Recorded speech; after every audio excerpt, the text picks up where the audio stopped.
क्या उद्धव ठाकरे से छिन गई है बाला साहेब ठाकरे की विरासत? क्या एकनाथ शिंदे ही असली शिवसेना के हकदार हैं? ये सवाल मैं नहीं पूछ रहा हूं, ये महाराष्ट्र की जनता पूछ रही है और पूरे देश भर की जनता पूछ रही है। इसका मैं जवाब दूंगा, एक एक करके आपको समझाऊंगा। नमस्ते, मेरा नाम ब्रिज द्विवेदी है, आप देख रहे हैं दैनिक जागरण। सबसे पहले महाराष्ट्र चुनाव पर बात कर लेते हैं। नतीजे आप सबके सामने हैं। महायुति जीत गई है, गठबंधन सरकार बनने जा रही है, लेकिन अभी भी सीएम फेस पर सस्पेंस है। कहा जा रहा है कि सीएम कौन बनेगा, देवेंद्र फडणवीस बनेंगे या एकनाथ शिंदे बनेंगे या कोई तीसरा चेहरा हो सकता है। इस पर सस्पेंस बरकरार है। जो भी अपडेट आएगा वो तो हम आप तक देंगे, लेकिन अब हम बात करेंगे उद्धव ठाकरे पर। ये वही ठाकरे हैं जिनको लेकर कहा जाता था कि महाराष्ट्र की सबसे बड़ी पार्टी शिवसेना के एकमात्र चेहरे हैं, बाला साहेब ठाकरे के बेटे हैं। लेकिन अब उन्हीं के ऊपर सवाल उठ रहे हैं। आपको मैं बता दूं, सबसे बड़ा हिंदुत्ववादी चेहरा अगर कोई था महाराष्ट्र की राजनीति में तो बाला साहेब ठाकरे थे। उन्होंने अपनी जो पार्टी बनाई शिवसेना, उसका भी प्रमुख विचारधारा जो था हिंदुत्व से जुड़ा हुआ था। लेकिन उद्धव ठाकरे तक आते आते ये पार्टी थोड़ी सी डगमगाते इस स्थिति में पहुंच गई है कि उद्धव ठाकरे के अस्तित्व पर सवाल उठने लग गए हैं। सबसे पहला जो पॉइंट है वो मैं आपको बता दूं, हिंदुत्व पर जो उनके पिताजी के उनके विचारधारा से दूर जाना क्यों महंगा पड़ा, उस पर हम सबसे पहले बात करेंगे।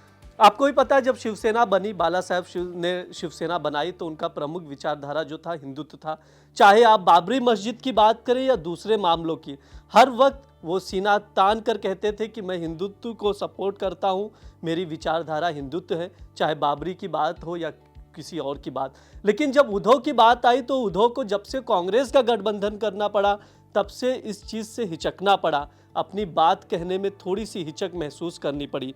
दूसरा सबसे प्रमुख पॉइंट ये है कि सावरकर की बात होती थी, सावरकर के मुद्दे पर भी उद्धव ठाकरे को समझौता करना पड़ा। जो चीज़ शायद जो शिवसेना पहले की थी उसे ये समझौता नहीं करना पड़ता था, क्योंकि सावरकर भी एक तरह से हिंदुत्व के एक बहुत बड़े चेहरे थे, बार बार हिंदुत्व की हिदायत करते थे, उनकी वफादारी की बात करते थे। लेकिन यहाँ पर उद्धव ठाकरे थोड़ी सी राजनीति के चलते शिवसेना और दोनों में जो बातें बनी, शिवसेना और कांग्रेस की वजह से उन्हें थोड़ा सा ढीला होना पड़ा, यूँ कह सकते। राजनीति में सीधी सीधी बातें होती है। मैं साधुओं की हिंसा की भी बात कर लेता हूँ। 2020 का जब मामला था उसमें भी सरकार जो थी उद्धव की थोड़ी सी डगमगाई। इसमें हिस्सेदारी की बात करें या जवाबदेही की बात करी, उससे बचती रही राजनीति साधने के लिए, क्योंकि बैलेंस करना भी बहुत ज़रूरी था, क्योंकि गठबंधन में सरकार थी। इसके अलावा कांग्रेस की बात करें तो हम लोग को ये पता है कि महाराष्ट्र का कहीं ना कहीं वोट बैंक, मुस्लिमों का जो वोट बैंक है कांग्रेस को है। और जहाँ तक शिवसेना की बात है, वो कट्टर हिंदुत्व को समर्थन करते आई है, हिंदुत्ववाद की बात करते आई है। लेकिन जब उद्धव की बात आई तो उद्धव को समझौता करना पड़ा।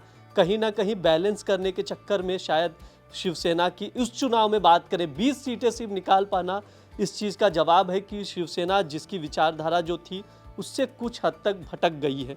इसके अलावा और बहुत सारे मुद्दे थे, लेकिन जिस हिसाब से बात करें एकनाथ शिंदे की या उद्धव वाली शिवसेना की, तो दो सवाल खड़े होते हैं कि असली शिवसेना कौन है।